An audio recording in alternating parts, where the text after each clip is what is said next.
কাল রাতে হঠাৎ বৌদির ফোনে মেসেজ এলো যে আজকে ওদের কলেজ থেকে থার্ড ইয়ারের ফাইনাল রেজাল্টটা দেবে। সেই জন্য এই রেজাল্টটা আনতেই আমি আর বৌদি আজকে ওদের কলেজে বেলুড়ে যাচ্ছিলাম। ট্রেনে উঠে অনেকদিন পর এমন একটা খাবার পেলাম যেগুলো খেতে ছোটবেলায় খুব ভালোবাসতাম, তাই সেগুলোকে দেখি আগে কিনে ফেললাম। ট্রেন থেকে নেবি সোজা কলেজ চলে গেলাম। তারপর কলেজের কাজ মিটে যাওয়ার পরই কাছেই একটা মল ছিল, সেখানে গেলাম। মলটা সেই রঙ্গলি মল। একটু ঘোরাঘুরির পর সোজা চলে গেলাম ওপরের ফুড কোর্টে। আমরা আসলে কিছু কিনতে যাইনি, খেতেই গিয়েছিলাম। এখানে দুজনেই ডিসাইড করছিলাম কি খাবো, কিন্তু কিছু ঠিকই করে উঠতে পারছিলাম না। অর্ডার দিয়ে আমরা এখানে বসে আছি, হঠাৎ করে কোথা থেকে একটা অচেনা ছেলে এসে তার এই ব্যাগগুলো দেখতে দিয়ে চলে গেল। পরে দেখলাম ওমা, ছেলেটা তার গার্লফ্রেন্ডকে আনতে গেছে এই ব্যাগগুলোকে রেখে দিয়ে। আমাদের খাবারটা রেডি হয়ে গেছে, তাই কাউন্টার থেকে আনতে গেছিলাম। আমরা ওয়াও মোমো থেকে দার্জিলিং স্টিম মোমো অর্ডার করেছিলাম।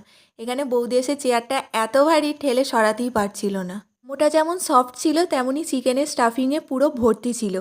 নামের মতন খেতেও পুরো ওয়াও ছিল। মল থেকে বেরিয়ে ভুট্টা দেখতে পেয়ে ভুট্টা খেতে খেতে ট্রেনে করে সোজা বাড়ি চলে এলাম।